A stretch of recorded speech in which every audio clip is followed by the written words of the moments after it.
Graça e paz, povo de Deus, como vocês estão?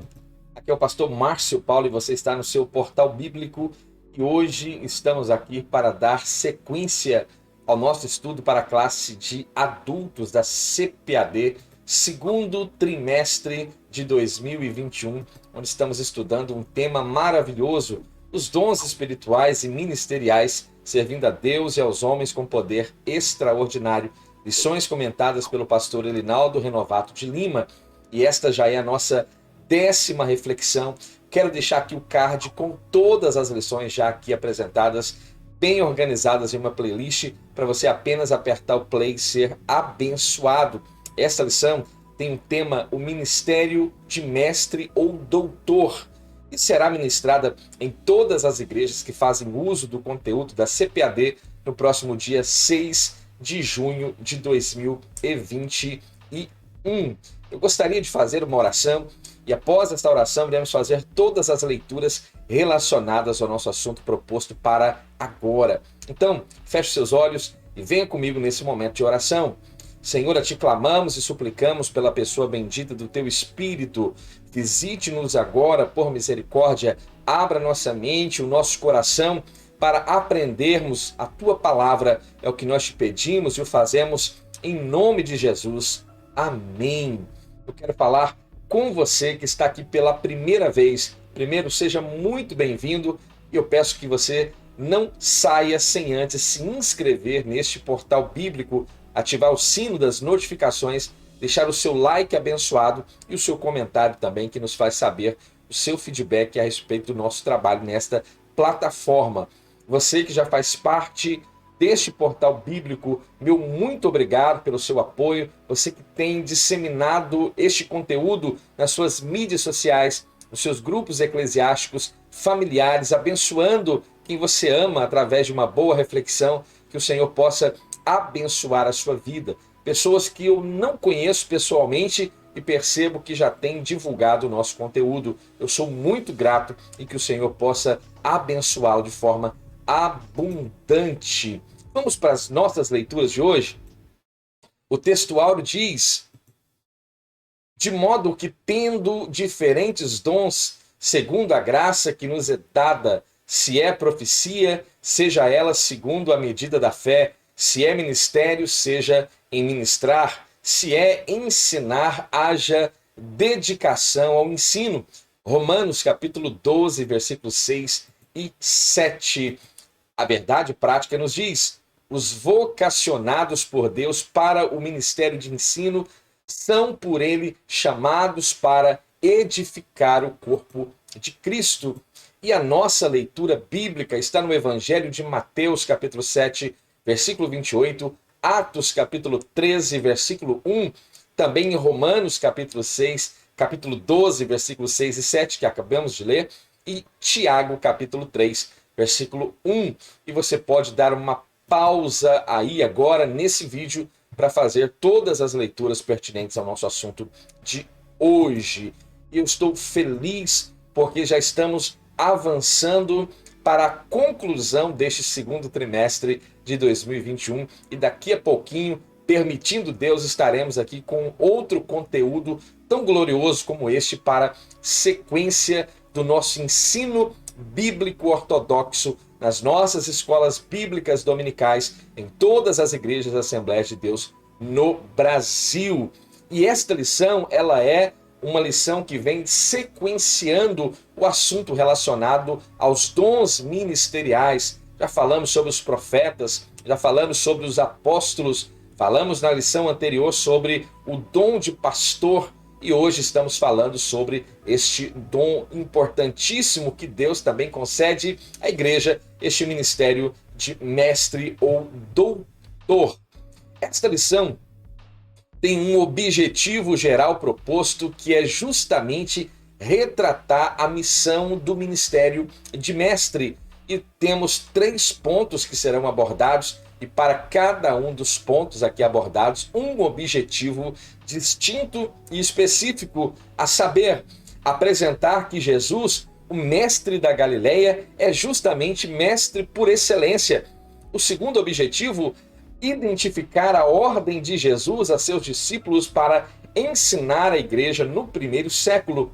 E o terceiro objetivo, apontar a importância do dom ministerial do ensinador na igreja local. E como esse assunto é importante? Porque nunca se fez tão necessário como hoje a igreja investir justamente na figura do mestre, do ensinador cristão.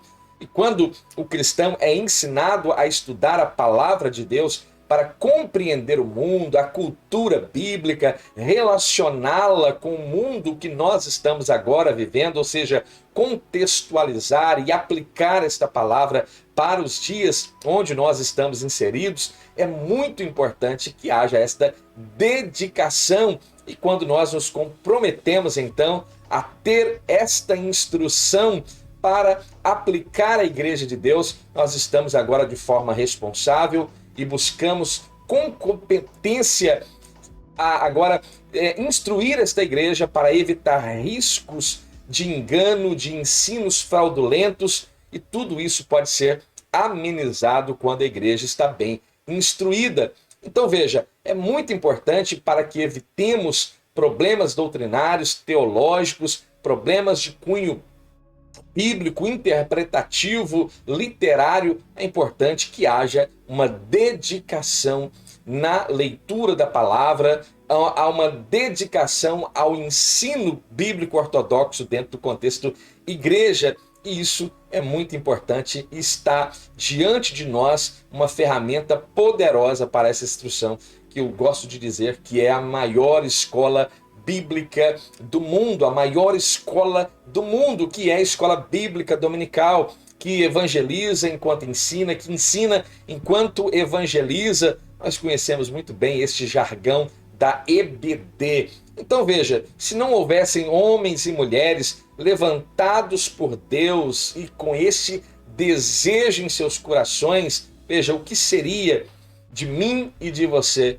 né? Nós estaríamos, por certo, alheios a tantos conteúdos necessários para o bom entendimento das Santas Escrituras. Então esta lição vem aqui corroborar a ideia e a importância do mestre, do doutor no contexto igreja para a edificação do corpo de Cristo. Por isso, o ponto central já nos dá esta direção. O dom ministerial de mestre é uma capacitação do Espírito Santo de Deus, buscando justamente a edificação da igreja de Cristo, do corpo de Cristo.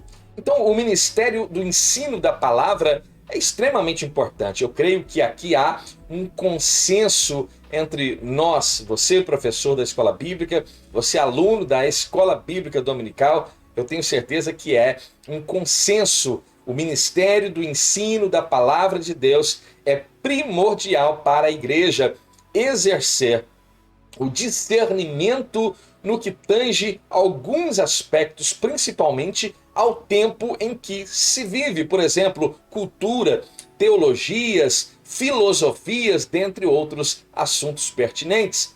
Tão importante é esta função de mestre na igreja, que as Escrituras irão declarar o quanto este ensinador cristão deve se esforçar para exercer esta tão nobre tarefa. E nós lemos na nossa leitura bíblica e também lemos no nosso texto áureo proposto o tema aqui em Romanos capítulo 12, versículo 7, quando ali o escritor aos Hebreus nos diz: se é ministério, seja em ministrar, e se é ensinar, então que haja dedicação ao ensino. E também, quando lemos em 1 Timóteo, capítulo 4, versículo 13, o apóstolo dos gentios, instruindo o seu filho na fé, Timóteo, diz: persiste em ler, persiste em exortar, em ensinar, até que eu vá. Então, o ministério de Paulo era preparado, Paulo era um mestre na lei,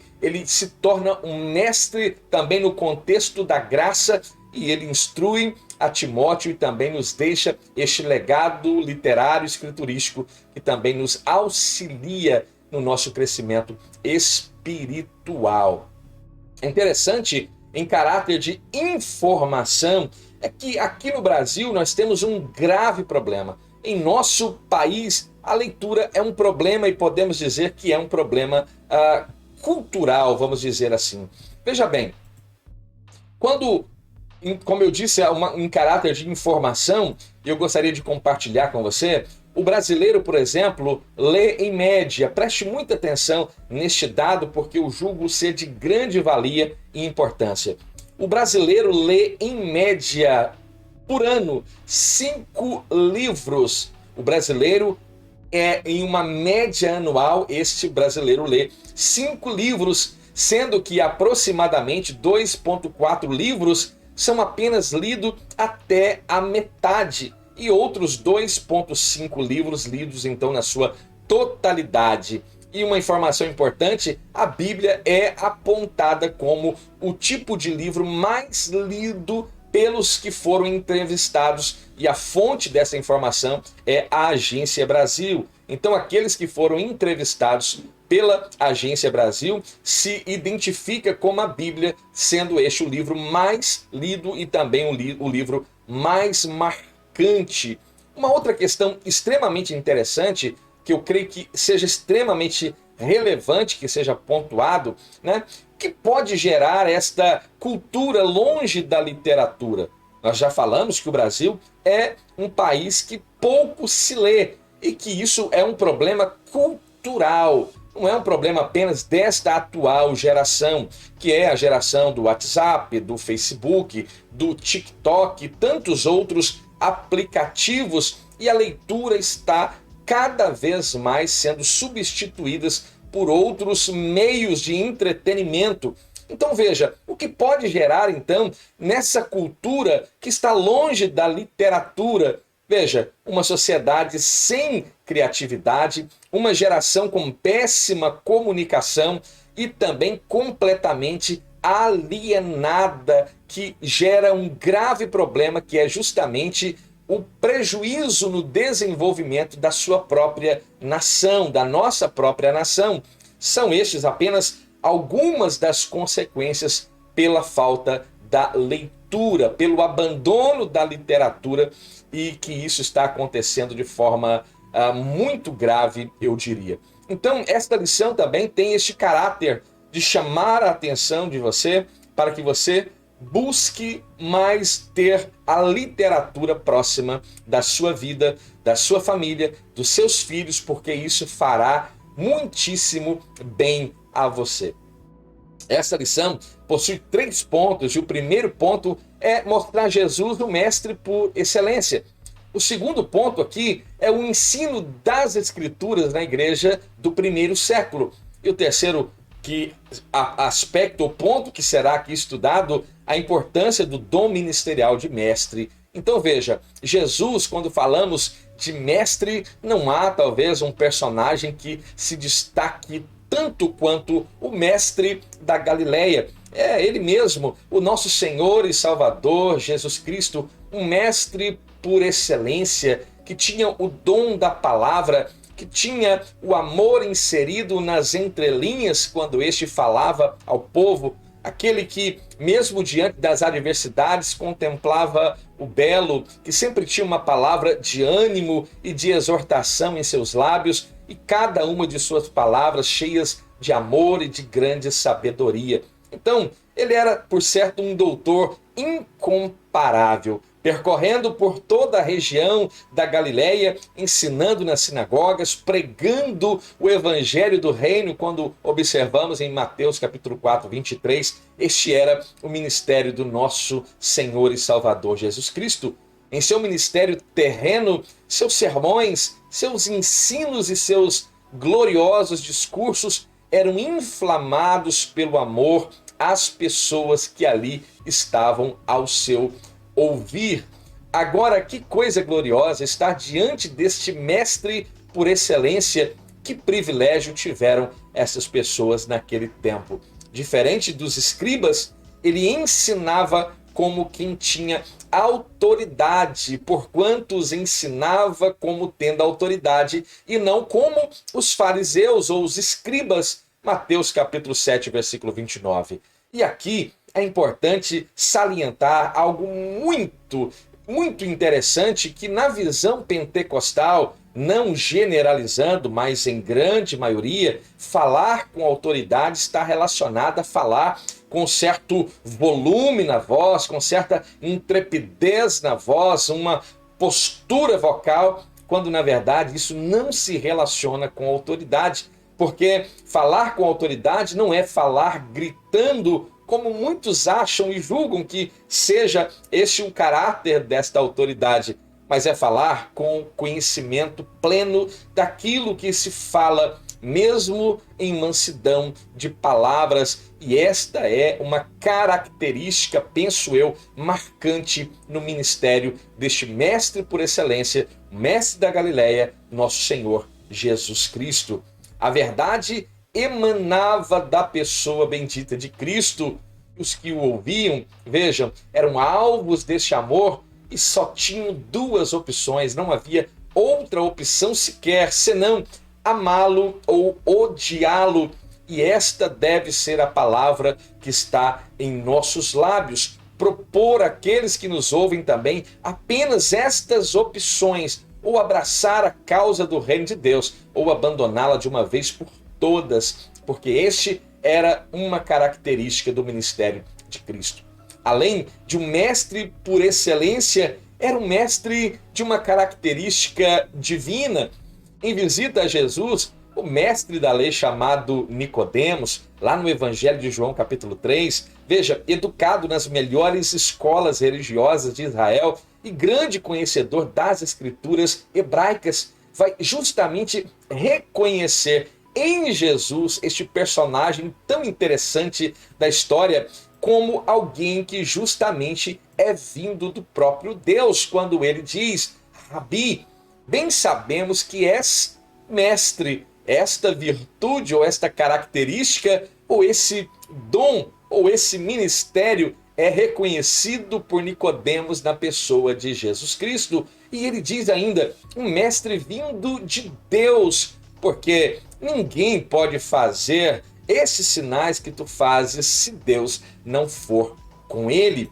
Características do ministério de Jesus é que, de fato, os sinais seguiam o ministério de Cristo, e grandes foram os ensinamentos, grandes foram as instruções, grande foi o legado do mestre da Galileia para a minha vida e para a sua vida. Jesus, apenas em caráter de informação, dentro do Novo Testamento, sabe quantas vezes ele é chamado de mestre? Acredite, aproximadamente 45 vezes ao longo do Novo Testamento. Além de um mestre por excelência e um mestre divino, outra característica interessante do ministério de Cristo é que é um mestre também da humildade. Olha que coisa gloriosa, a fim de ensinar os seus discípulos e todas as pessoas que estavam ao redor deste desenvolvimento ministerial de Cristo. Veja, Jesus levantou-se daquela ceia naquele último momento que vai preceder a sua ida ao Getsemane, e ali ele será manietado, levado até a presença dos sacerdotes, e logo após isso vai acontecer todo o desdobramento que se de fato culminará naquela crucificação. Ele está ali diante dos seus discípulos, levando-lhes a ceia, e vai tirar a sua túnica, vai vestir-se de uma toalha, vai cingir-se e depois pôr água em uma bacia e começar a lavar os pés dos seus discípulos e começar a enxugar os pés destes com aquela toalha com que ele estava cingindo. Evangelho de João capítulo 13. Que cena chocante para os judeus. A pergunta de Pedro descreve justamente esta perplexidade. Aproximando-se então Simão Pedro e vai justamente dizer a Jesus: Senhor, tu lavas os pés a mim? Veja, o Senhor que é mestre vem lavar os meus pés.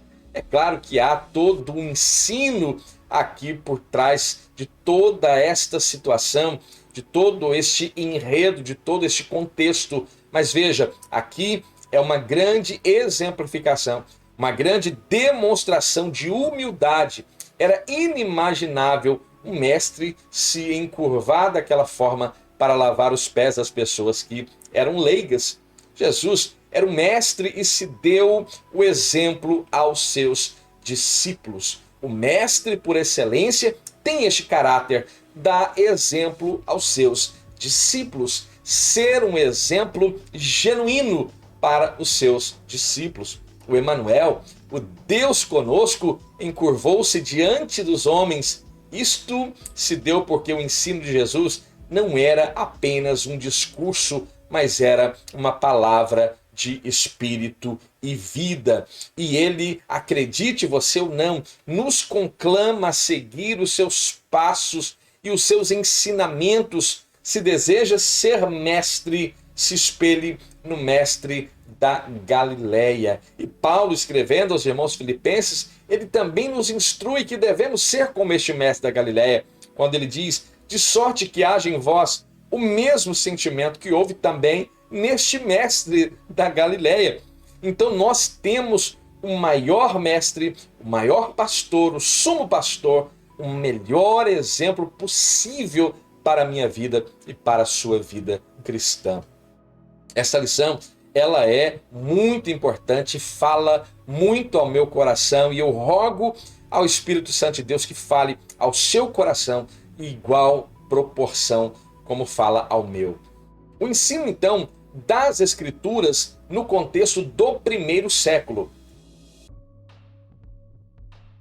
É importante notarmos que, primeiro, é uma ordem de Jesus. O ensino da palavra de Deus é uma ordem, o ensino bíblico é uma ordem dada por Jesus Cristo. E isso acontece quando? Ora, antes dele ser assunto aos céus, antes de ascender aos céus de modo solene, Jesus vai determinar aos seus discípulos que ensinassem a todas as nações. Veja o caráter pontual do texto: ensinando-os a guardar todas as coisas que eu vos tenho ordenado, ou que já vos tenho ensinado, né? A guardar todas estas coisas. E o Evangelho é justamente esse legado escriturístico muito importante que temos em posse das nossas mãos. Além de nos dar uma maravilhosa biografia do Senhor e Salvador Jesus Cristo, nos propõe também um modelo cristão a ser copiado.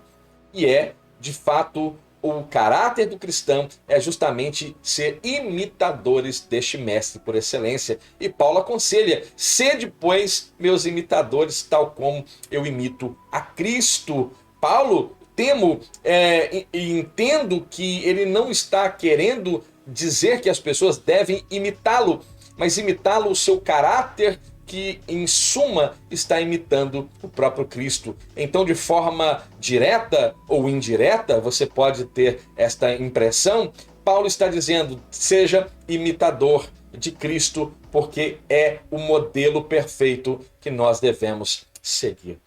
O livro de Atos vai registrar também que aqueles discípulos que irão agora ser os receptáculos daquele poder gracioso que vem do alto ali naquele cenáculo, estavam em obediência e estavam justamente obedientes no cuidado, né, para cumprir a determinação de Jesus. E qual era a determinação de Jesus? A determinação era de que eles deveriam ficar em Jerusalém até receberem poder do alto, e então, a partir do recebimento deste poder do alto, eles agora partissem como testemunhas ali na cidade de Jerusalém, e agora abrangendo todo o território da Judéia, e depois indo para as regiões nortenhas e alcançando toda Samaria, e dali chegando aos confins da terra.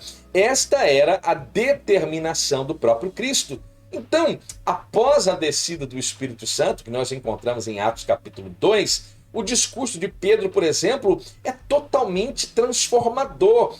O que acontece na vida destes homens que estavam ali guardando, cheio de integridade e fidelidade, o recebimento do poder do alto, é algo que salta aos nossos olhos, o poder como esses homens estavam agora operando este ministério tão glorioso, a exemplo do ministério de Cristo.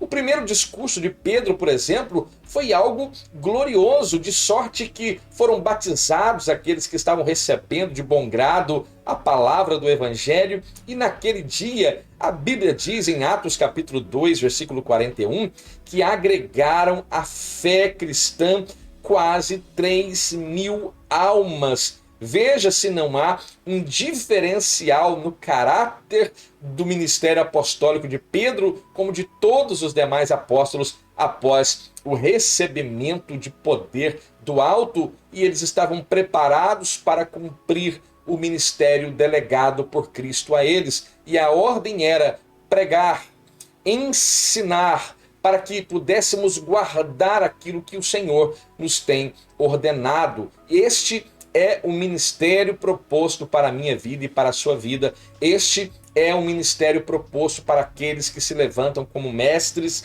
e doutores dentro das igrejas dos dias atuais. Tendo em vista a palavra ela é plena para a edificação da igreja, né? E veja, o Senhor Jesus, através do Espírito Santo, dotou alguns dos seus servos com este dom poderosíssimo, este dom ministerial de mestre ou doutor. Efésios capítulo 4, que tem sido quase o texto áureo das últimas reflexões, diz de forma clara: e ele mesmo deu uns para apóstolos, e outros para profetas, e outros para evangelistas, e outros para pastores e doutores. Então, veja quão importante é este ministério de doutor, de mestre na igreja contemporânea. A doutrina dos apóstolos. O texto de Atos 2, versículo 42, informa que aqueles primeiros irmãos estavam agora perseverando em quê? Perseveravam na doutrina dos apóstolos, na comunhão também perseveravam, também no partir do pão, e também perseveravam em oração ou nas orações. Além disso, acrescenta que em cada alma havia temor, e muitas maravilhas e sinais se faziam pelos apóstolos. Uma característica do ministério apostólico é justamente e principalmente quando falamos do colégio apostólico, esses sinais e prodígios eram algo, eu diria, comuns neste ministério logo na igreja do primeiro século. A doutrina dos apóstolos aqui refere-se justamente daquilo que o Senhor havia ensinado aos 12. E é justamente aquilo que estes receberam do próprio Cristo, que eles deveriam ir às nações, ensinando essas nações a guardar também todas as coisas que o Senhor tinha ordenado. São os ensinos a respeito do ministério de Cristo, ministrados pelo próprio Cristo, que ele de forma constante e eficaz fazia para o crescimento integral dos novos cristãos, dos irmãos daquele tempo e daqueles que eram o alvo da mensagem ministrada por Jesus Cristo. Acredite você ou não, esta também é uma responsabilidade, porque temos nas nossas mãos o legado escriturístico, temos a biografia deste mestre por excelência que é Cristo, e temos a convicção deste chamado para pregar, e temos, quando entendemos que somos alvo desta grande comissão e convocação, se eu entendo que a ordem ide também está relacionada a mim, se você entende que o ide está relacionado a você, então você entende, você assim como eu entende, que você deve ser boca de Deus neste tempo presente para ir, pregar, fazer discípulos e ensinar todo o legado escriturístico que temos a respeito da vida e ministério de Jesus Cristo. Outro ponto importante, o ensinamento persistente. O ensino bíblico ortodoxo tem esta característica, deve ser insistente. Os primeiros mestres das Escrituras foram justamente os integrantes deste colégio apostólico dos 12. A igreja começou então nas casas, onde o ensino era ministrado a pequenos grupos dentro daquelas casas, naqueles lares, orando, salmodiando, tendo doutrina, tendo palavra. Esse é o caráter da igreja primitiva, que estava ainda emergendo em Jerusalém e dali chegando aos confins da terra. Então esses pequenos grupos estavam reunidos dentro das casas. E falando aos anciãos de Éfeso, o apóstolo Paulo mostrou como um verdadeiro mestre que ensinava publicamente a palavra pelas casas, testificando também tanto a judeus como também a gregos a conversão a Deus e a fé no nosso Senhor e Salvador Jesus Cristo. Depois, havia preparado homens para ensinar e levantado doutores na igreja em Antioquia. Quando lemos, por exemplo, Antioquia, aqui não da Pisídia, mas Antioquia da Síria, aqui em Atos capítulo 13, nós encontramos que naquela igreja, em Antioquia, havia alguns profetas e doutores, a saber, Barnabé. Barnabé está nesta lista, nesta classe daqueles que possuem este dom ministerial, como Simeão, chamado Níger, Lúcio Cirineu, Manaém, que fora criado com Herodes, o tetrarca, e Saulo, que nós aqui carinhosamente já apresentamos todos os momentos como Paulo. Servindo eles ao Senhor, é justamente naquele momento, jejuando, buscando a presença de Deus, que o Espírito Santo vai justamente se manifestar no seio da igreja e dizer de forma clara que Paulo e Barnabé deveriam ser separados para uma grande obra que o Senhor os havia chamado. Veja, é nesse contexto que aqueles que foram os pioneiros do trabalho missionário estão agora em evidência, Barnabé e Paulo, no meio de uma igreja cheia de Deus, cheia de homens cheios de Deus, é que se dará o chamado de Paulo e de Barnabé. Então, o ensino na igreja do primeiro século foi ordenado por Jesus para os apóstolos ensinarem de forma persistente. Mais uma vez, o ensino precisa ser persistente. Mas o ensino persistente pode ser algo enjoativo, pode ser algo que traz aborrecimento. Ora, o apóstolo Paulo, escrevendo aos irmãos filipenses, no capítulo 3, versículo 1, ele fala justamente disso. Não me aborreço de escrever-vos as mesmas coisas. Por que, Paulão? Apóstolo dos gentios, por que você não se aborrece em escrever as mesmas coisas? E Paulo diz, porque é segurança para vós. O ensino bíblico ortodoxo contínuo é eficaz e gera segurança na vida do cristão. Veja, o ensino bíblico ortodoxo contínuo é eficaz e gera segurança aos irmãos, aos cristãos, à igreja de Cristo Jesus. Nunca esqueça disso. O terceiro ponto, a importância então deste dom ministerial de mestre. É importante por quê? Porque antes de ser importante, é uma necessidade para a igreja.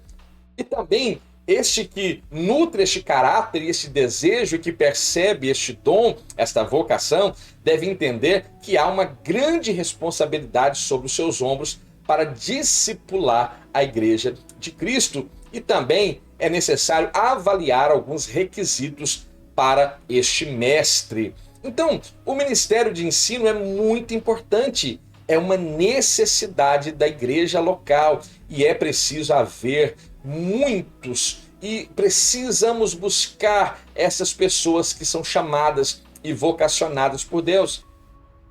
É claro que não são todas que reúnem informações exegéticas, históricas, literárias da Bíblia Sagrada, aplicando tudo isso agora de forma como é necessário, né? E Deus concedeu então à sua igreja mestres e é preciso que esta igreja invista nestes que o Senhor vocacionou.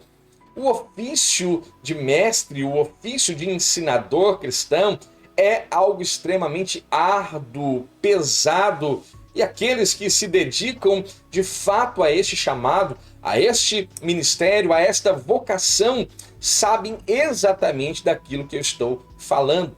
Muitas vezes, por absoluta falta de preparo de alguns obreiros, o que irá predominar agora dentro daquela igreja? Vai predominar, por exemplo, a superficialidade, vai predominar a infantilidade espiritual e o que é mais grave, na minha opinião, é justamente o aumento do engano que é justamente promovido pela astúcia dos falsos mestres. É o que Pedro, na sua segunda missiva, capítulo 2, versículo 1, diz. E o que diz?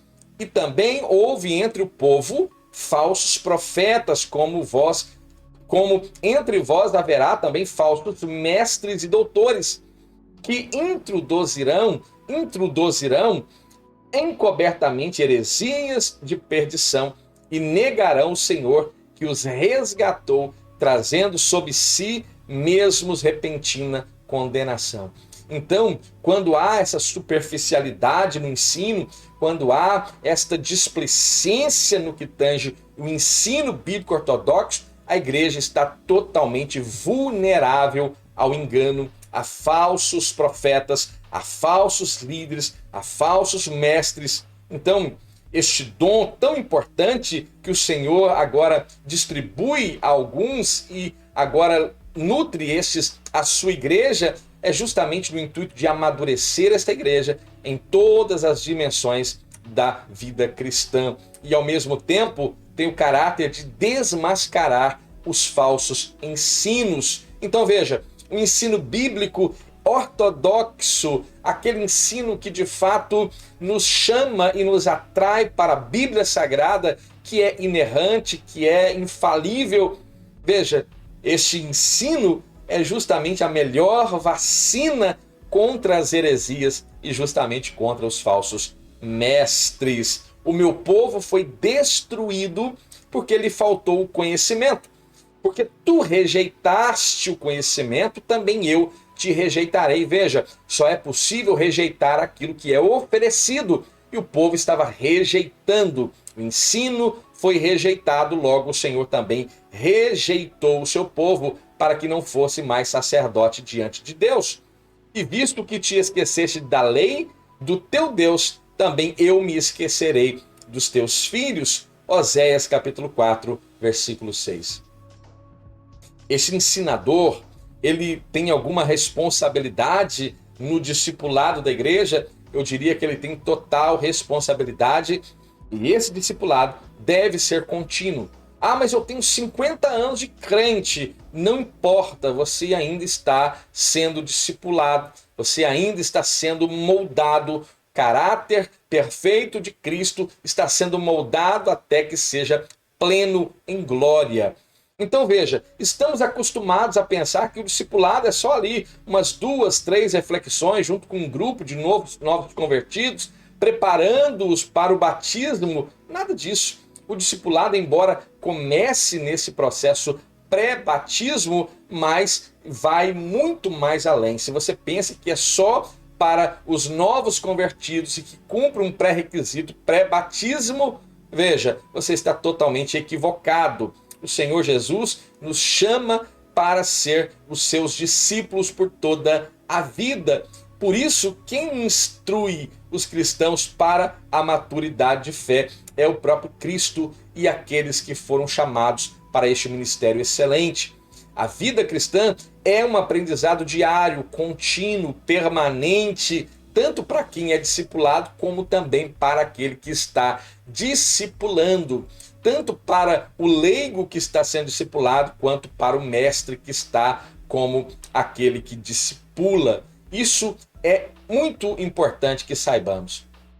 Então, esta pessoa que possui esse chamado, possui esta vocação, né? Eu sinto que eu tenho essa vocação. Tá, mas a igreja reconhece em você esta vocação?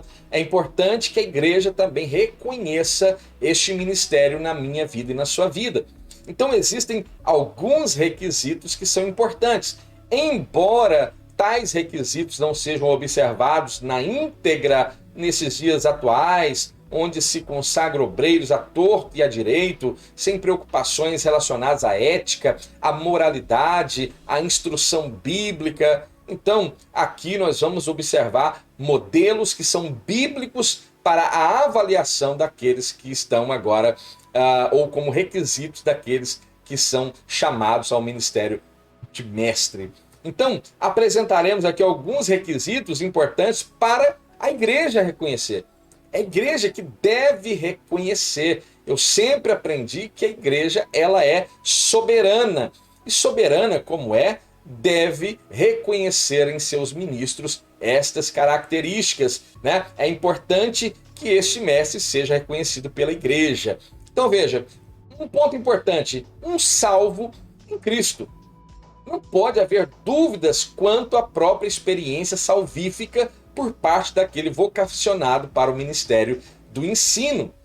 E por que se fala sobre esta convicção a respeito da fé daquele que está agora neste ministério de ensino? Porque, infelizmente, existem pessoas que não creem naquilo que ensinam e, assim, não há verdade nem firmeza neste ensino. Então, esta é uma característica que deve ser observada. Outra característica, o hábito de ler. Você gosta de ler? E aí, você se enquadra naquele perfil do brasileiro que lê apenas 5 livros por ano, sendo que 2,4 desses livros ficaram pela metade? Será que você se enquadra ou você, de forma particular, não se enquadra neste molde ou neste modelo do brasileiro, né? O cristão deve ter o hábito de ler. Às vezes, né, uma vírgula que nós colocamos fora do lugar muda o sentido de uma frase inteira. Às vezes, um verbo que nós lemos de forma diferente muda o sentido de uma frase e que pode mudar todo um contexto apenas pela falta de uma boa leitura. Há um texto sagrado que diz, né, que eis que diante de ti pus uma porta aberta e ninguém pode fechar tendo pouca força. Ora, se eu leio o texto desta forma, eu entendo que alguém que tem muita força pode abrir esta porta. Mas o texto não está desta forma. Gramaticalmente, ele está proposto, eis que diante de ti pus uma porta aberta. E aqui o texto está falando de uma porta que foi posta aberta. E agora segue-se o texto, e eis que ninguém pode fechar. E aqui é o caráter desta porta que foi aberta. Ninguém pode fechar. E aí o texto segue para uma outra direção quando nós lemos o texto de uma forma correta. Então, isto eu falo com muita humildade. Não estou dizendo aqui que o pregador, que o cristão, que o pastor tenha que ter aquele conteúdo teológico, que tenha que ter diplomas. Não, às vezes aquele que é vocacionado tem a humildade de não ter uma formação teológica. Isso não é um problema. Para mim, isso não é e jamais será um problema. Mas aquele que tem esta vocação deve se aplicar e ter o hábito de ler. Já falei, no nosso país o hábito da leitura é um problema que é estrutural, é cultural, né? A sociedade brasileira está mal estruturada no aspecto educação. Se as pessoas leem pouco, a igreja pouco também lerá. Então a igreja não pode ser um reflexo daquilo que a cultura onde ela está inserida reflete. A igreja não pode refletir aquilo que o Brasil, como nação, reflete no aspecto educacional e cultural. Nós temos que romper este tabu e ir um pouco mais além. Entretanto, como ensinaremos se não lermos? Essa é uma pergunta pertinentíssima. Como ensinaremos se não lemos? O hábito da leitura era levado a sério no ministério de Paulo. Por exemplo, persiste em ler, Timóteo, persiste em exortar e ensinar até que eu vá até você. 1 Timóteo capítulo 4, versículo 13. Era uma característica de Paulo. Escrevendo a Timóteo na sua segunda carta, ele já quase... E Paulo, nós sabemos que a segunda epístola a Timóteo é a última carta escrita pelo apóstolo dos gentios, e logo após isso sabemos que ele será decapitado sob as ordens de Nero, e sabemos que ele diz, olha, quando você vir, traz a capa que eu deixei na casa de Carpo, e traz os pergaminhos, traz os livros. Olha a preocupação de Paulo, mesmo nos dias que estavam precedendo a sua morte. Outra coisa, há de se ter um preparo. Há de se ter um preparo espiritual, há de se ter um preparo em oração, mas há de se ter um preparo escriturístico, intelectual, dentro da palavra de Deus. Você se lembra que o fator que fez grande diferença na igreja primitiva foi aquele insight dos apóstolos que entenderam que precisavam priorizar o ministério da oração e o ministério da palavra. e dali se levantam e consagram os diáconos para auxiliar estes apóstolos que agora estavam sobre estes ministérios tão importantes. Então a Bíblia é a ferramenta, é um instrumento do trabalho do ensinador cristão. É a Bíblia, sumariamente a Bíblia. Considerando este livro como milenar, veremos que a cultura e o mundo da Bíblia são diferentes do nosso. Então, há de se ter um preparo sobre este conhecimento cultural do tempo. Quem escreveu, para quem escreveu, por que razão escreveu, o que está inserido naquele contexto, o que motivou aquilo, qual o sentido futuro, escatológico, dentro daquilo que está inserido dentro da Bíblia Sagrada, né? As suas questões que são culturais, escriturísticas, linguísticas, exegéticas, né? E aí, quando nós temos este desejo de ir um pouco além, nós agora não levantaremos questões falaciosas à igreja, não iremos expor coisas fantasiosas à igreja de Cristo, porque vamos apenas expor a palavra de Deus como ela é, a palavra boa, eficaz, a palavra, né, de forma expositiva à igreja de Cristo. E uma característica importante, um coração em chamas.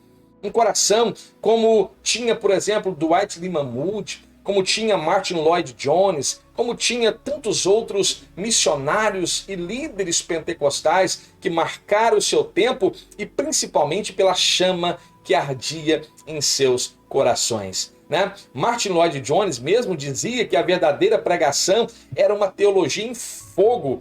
É vontade de Deus que o vocacionado esteja agora avançando também e usando a ciência, a tecnologia, todas as ferramentas que são tão importantes hoje na comunicação de forma global, que este comunicador, que este pregador use toda esta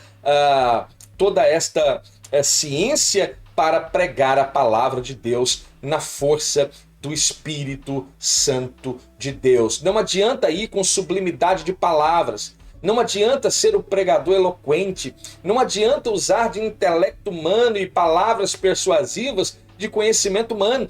Mas Paulo diz que a minha mensagem consistia de poder, em demonstração de poder e Espírito de Deus. Então, isto é um coração em chamas do pregador, que conhece a palavra, que entende o contexto, questões culturais e que aplica esta palavra com poder na força do Espírito Santo nos dias deste século que estamos vivendo. Sejamos este pregador apaixonado que alcança mentes e corações através desta pregação incendiada pelo poder do Espírito Santo de Deus.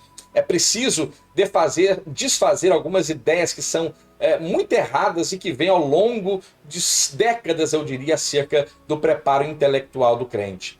Tá? Alguns contextos, como a letra mata e o espírito vivifica. Ora, a teologia não é boa, ela é má. Não, nós temos que entender o texto para não fazer interpretações falaciosas e também despreparada. Nós temos que entender aquilo que a palavra de Deus diz. Então, é necessário que nós estejamos aprendendo a palavra de Deus. Isso não esfria a fé de ninguém.